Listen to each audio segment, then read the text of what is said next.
सप्तग्राम में अमित शाह की जनसभा, बाली खुखारी मैदान में तैयारियां तेज, माहौल दिखा गर्म। हुगली के सप्तग्राम विधानसभा क्षेत्र में चुनावी सरगर्मियां लगातार बढ़ती जा रही है। कल केंद्रीय गृह मंत्री अमित शाह की प्रस्तावित जनसभा को लेकर बालू खुखरी मैदान में तैयारियां जोरों पर है।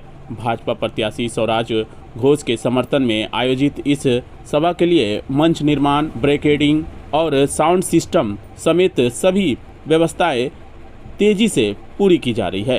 प्रशासन की ओर से भी सुरक्षा और भीड़ नियंत्रण को लेकर पुख्ता इंतजाम किए जा रहे हैं ताकि कार्यक्रम शांतिपूर्ण तरीके से संपन्न हो सके। वहीं इस सभा को लेकर स्थानीय स्तर पर राजनीतिक हलचल भी तेज हो गई है। विपक्ष दलों की नज़र भी इस सभा पर बनी हुई है।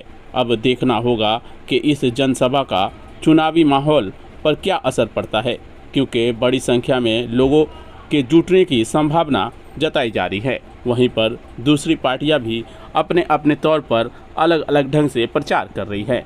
कहीं पे पथ सभा चल रहा है तो कहीं पे रैलियों का सिलसिला, और राज्य भर में जहां पर भाजपा केंद्रीय मंत्री, सांसद व विधायकों को अपना स्टार प्रचारक बनाकर भेज रही है, तो वहीं कांग्रेस भी एक से बढ़कर एक प्रचारक स्टार चेहरा के रूप में बंगाल में भेज रहा है। तो वहीं टीएमसी भी लगातार अपने स्टार प्रचारक के जरिए पूरे राज्य भर में प्रचार चला रही है। अब देखना यह है, पहले चरण का मतदान 23 तारीख को, तो वहीं दूसरे चरण का मतदान जो कि सप्तग्राम में होगा 29 तारीख को।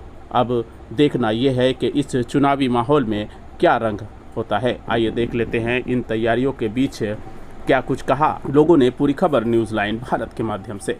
দেশের গৃহমন্ত্রী সভা করতে এসেছেন, তার প্রস্তুতি একটু বিষয় নিয়ে জানাবেন কি আছে? প্রস্তুতি আছে বলতে সবাই দেখতে পাচ্ছেন চারিদিকে কাজবাজ চলছে। আজকে রাত্রিবেলা সারা রাত কাজ হবে, দুদিন ধরে কাজ চলছে। জার্মান অ্যাঙ্গার আনার পর থেকে এক নাগারে কাজ চলছে। কর্মীরা যারা আমাদের দলীয় কর্মী আছেন তারাও সাহায্য করেছেন বিভিন্ন রকমভাবে, চারিদিকে পতাকা টতাকা লাগানো, এবং কাল সকাল থেকে অন্যান্য কাজ শুরু হয়ে যাবে। আদিবাসীদের সাজিয়ে গুছিয়ে নিয়ে আসা, তাদের একটা বর্ণাঢ্য যাতে সভা আমরা করতে পারি তার জন্য সমস্ত রকম প্রস্তুতি আমাদের নেওয়া চলছে। এবং আশা করি আমাদের বরেণ্য স্বরাষ্ট্রমন্ত্রী অমিত শাহজি যখন এখানে এসে পৌঁছাবেন তখন আমরা আমাদের কাজ সম্পূর্ণ করে ফেলব। ক হাজার লোকের আসার সম্ভাবনা আছে? কালকে এখানে আমাদের আসার কথা 40,000 মতো লোকের আসার কথা আছে। তো যেহেতু সপ্তগ্রাম বিধানসভা হুগলি লোকসভার মধ্যে অন্যতম সবচেয়ে বড় একটা এরিয়া, সেই জন্য আমরা যথেষ্ট সংখ্যক লোকের সমাগম আশা করছি। কালকে আসার সম্ভাবনা কতটা আছে? কখন আসতে? না, আমরা দেখুন, স্বরাষ্ট্রমন্ত্রী যখন আসছে এটা আমাদের কাছে একটা গুরুদায়িত্ব যে আমাদের কাছে যে টার্গেটটা দেওয়া আছে সেই টার্গেটটা যাতে আমরা ফুলফিল করি, আর নাহলে আমরা আর কিসের কার্যকর্তা। তো স্বরাষ্ট্রমন্ত্রীর সম্মান রাখার জন্য আমরা যতটা সংখ্যক পারি কার্যকর্তা, আমাদের যেটা টার্গেট আছে 40,000, আমরা সেটা পূরণ করার চেষ্টা করব এবং আশা করি আমরা সেই কাজে সফল হব।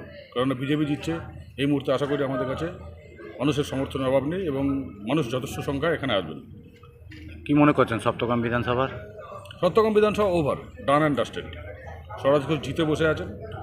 এখন আমরা আন্দাজ করতে পারছি না ঠিক কত হাজার ভোটে জিতবেন, তো সেটা হয়তো সীমাহীন হতে পারে, আমাদের চিন্তাভাবনা ধারণার বাইরে। যেই ময়দানে নামুক, যেই আসুক, যেই ম্যানিপুলেট করার চেষ্টা করুক, স্বরাষ্ট্রমন্ত্রী যখন আমাদের হুগলি জেলায় 3টে সভা করতে আসছেন, সুতরাং এখানে যাদের কাছে যা বার্তা যাওয়ার বার্তা চলে যাচ্ছে, সমস্ত রকম ম্যানেজ হবে। ম্যানেজ বলতে যারা ভোট প্রক্রিয়ায় বিঘ্ন ঘটায় তাদের বিরুদ্ধে ব্যবস্থা হবে, এবং পুলিশ তো অত্যন্ত সচেতন হয়ে আছেন, কারণ দেশের স্বরাষ্ট্রমন্ত্রী এখানে আসছে। এটা আমাদের জন্য বিশাল, সপ্তগ্রামের যারা মানে কার্যকর্তা তাদের জন্য দারুণ পাওনা। দাদা আপনি নামটা বলবেন আর সভাস্থলটা বলবেন, জায়গার নামটা বলবেন। জায়গার নাম হচ্ছে বালি খুখারি, পেট্রোল পাম্পের পাশে ময়দান, এবং সেটা হাড়ির থেকে সামান্য 2-3 কিলোমিটার বাইকের রাস্তা।